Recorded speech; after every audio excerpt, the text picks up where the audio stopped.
الحمد لله رب العالمين وبه استعين واشهد ان لا اله الا الله وحده لا شريك له واشهد ان محمدا عبده ورسوله اما بعد. اگر آپ کا بچہ کہیں غلطی کرے تو اسے آپ بتائیں کہ وہ اپنی غلطی درست کیسے کر سکتا ہے، یا درست عمل کیا ہونا چاہیے، صحیح عمل کیا ہونا چاہیے جو بچہ کرے. پہلے اسے صحیح کہیں کہ یہ مسئلہ اس طرح کرنا چاہیے، یہ عمل اس طرح کرنا چاہیے، اس میں صحیح طریقہ یہ ہے.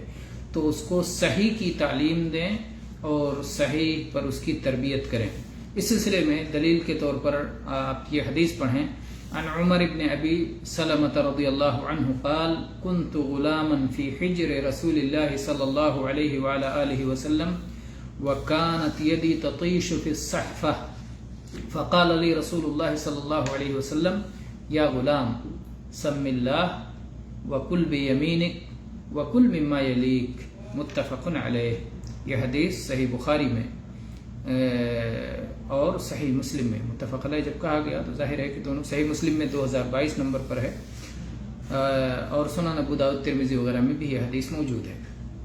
عمر بن ابی سلمہ رضی اللہ عنہ فرماتے ہیں کہ میں بچہ تھا اور رسول اللہ صلی اللہ علیہ وسلم کی پرورش میں تھا. ابو سلمہ رضی اللہ عنہ کی وفات ہو گئی. ام سلمہ رضی اللہ عنہا سے نبی صلی اللہ علیہ وسلم نے نکاح فرما لیا. یہ ابو سلمہ کے بیٹے اور ام سلمہ رضی اللہ عنہا کے بیٹے تھے تو نبی صلی اللہ علیہ وسلم کی پرورش میں آ گئے، نبی صلی اللہ علیہ وسلم کی پرورش میں تھے.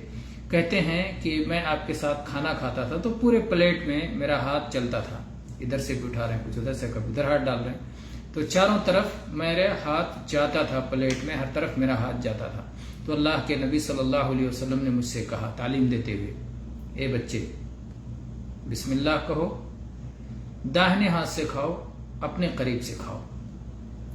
نبی صلی اللہ علیہ وسلم نے انہیں صحیح چیزوں کی تعلیم دے دی، کرنا کیا چاہیے، اور چھوٹے چھوٹے جملوں میں آپ نے انہیں ڈائریکٹ مخاطب کیا، یا غلام اے بچے سم اللہ، اللہ کا نام لو، بسم اللہ بولو.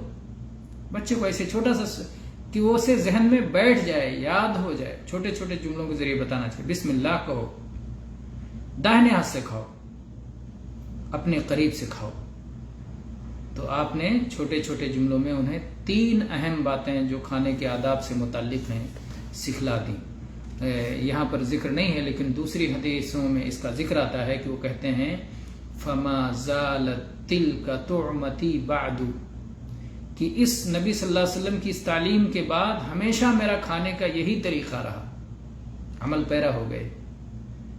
اللہ اکبر. تو صحیح تعلیم اور صحیح تربیت اور سلیقے کے ساتھ تعلیم و تربیت کرنا بچوں کے لیے بہت اہم ہے، بچوں کے مستقبل کے لیے، ان کی شخصیت کی بناوٹ کے لیے، ان کی شخصیت کی ترقی کے لیے، استحکام اور مضبوطی کے لیے صحیح تعلیم و تربیت بہت اہم ہے. واللہ تعالی عالم والحمد للہ رب العالمین، صلی اللہ علیہ نبینا وسلم.